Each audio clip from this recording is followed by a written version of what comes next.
Cresce la pressione militare statunitense sul Venezuela, paese che nella geografia del Pentagono rientra nella cosiddetta area di responsabilità dello US Southern Command, SOUTHCOM, comprendente 31 paesi e 16 territori di America Latina e Caraibi.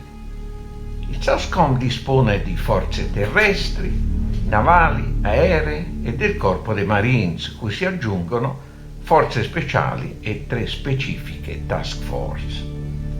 Contro il Venezuela potrebbe essere adottata, pur in un diverso contesto, la stessa strategia messa in atto da USA e NATO in Libia e in Siria. Infiltrazione di forze speciali e mercenari che gettano benzina sui focolai interni di tensione, provocando scontri armati. Accusa il governo di far strage del proprio popolo e conseguente intervento umanitario di una coalizione a guida USA. Con la intención de romper la hegemonía del dólar, el gobierno de Venezuela comenzó a cotizar su petróleo y el resto de sus productos en yuanes, la moneda china. Tale scenario è più probabile dopo quanto annunciato il 15 settembre dal Ministero venezuelano del petrolio. A partire da questa settimana si indica il prezzo medio del petrolio in yuan cinesi. Per la prima volta il prezzo di vendita del petrolio venezuelano non è più indicato in dollari. Debemos recordar de dónde venimos. Recordemos que cuando se nacionalizó la industria petrolera en 1975, la estructura capitalista quedó impresa dentro de la industria. El objetivo de nuestro plan estratégico, al final decimos que es el desarrollo territorial, la mayor suma de felicidad posible para este Estado, para este país, para nuestra Venezuela. È la risposta di Caracas alle sanzioni emanate dall'amministrazione Trump il 25 agosto, più dure di quelle attuate nel 2014 dall'amministrazione Obama. Esse impediscono al Venezuela di incassare i dollari ricavati dalla vendita di petrolio agli Stati Uniti, oltre 1 milione di barili al giorno, dollari finora utilizzati per importare beni di consumo come prodotti alimentari e medicinali. Le sanzioni impediscono anche la compravendita di titoli emessi dalla compagnia petrolifera statale venezuelana. Nadie puede utilizar. Nobody can use economic and financial measures to impose their political will over a country. Economic war, pressures, and blackmail are illegal. They ratify an imperial road of aggression.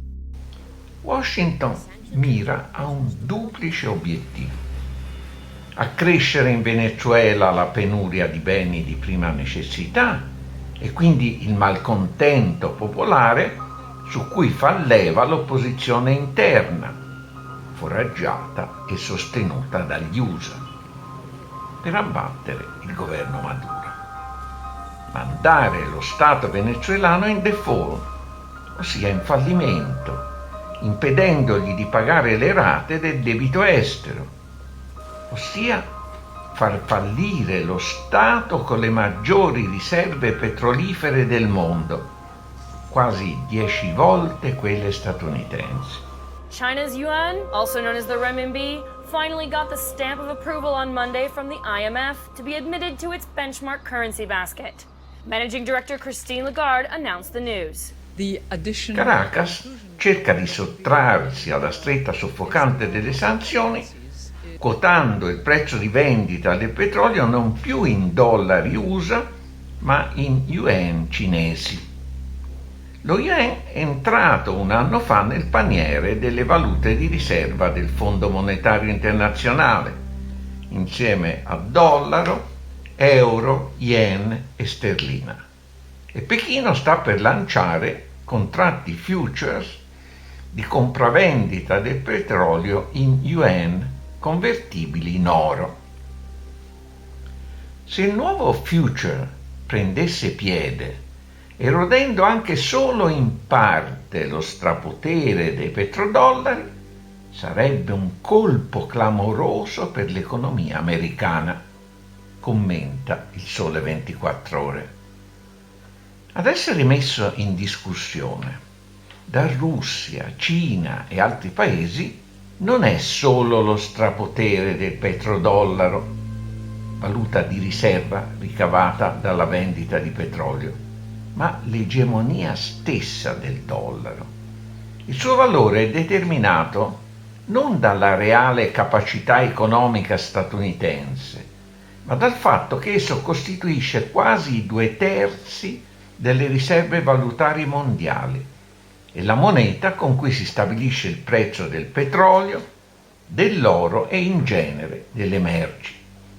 Ciò permette alla Federal Reserve, la banca centrale, che è una banca privata, di stampare migliaia di miliardi di dollari con cui viene finanziato il colossale debito pubblico USA, circa 23.000 miliardi di dollari, attraverso l'acquisto di obbligazioni e altri titoli emessi dal Tesoro.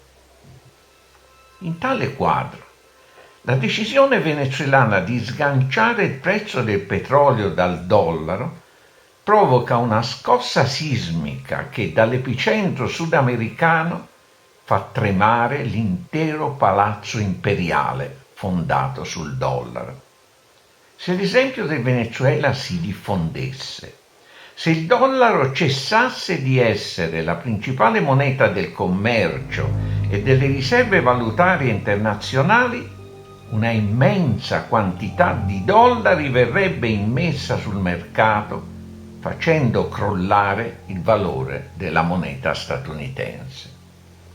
Questo è il reale motivo per cui nell'ordine esecutivo del 9 marzo 2015 il presidente Obama proclamava l'emergenza nazionale nei confronti della inusuale e straordinaria minaccia posta alla sicurezza nazionale e alla politica estera degli Stati Uniti dalla situazione in Venezuela. Lo stesso motivo per cui il presidente Trump annuncia una possibile opzione militare contro il Venezuela. La sta preparando lo US Southern Command, nel cui emblema c'è l'aquila imperiale che sovrasta il Centro e Sud America, pronta a piombare con i suoi artigli su chi si ribella all'impero del dollaro.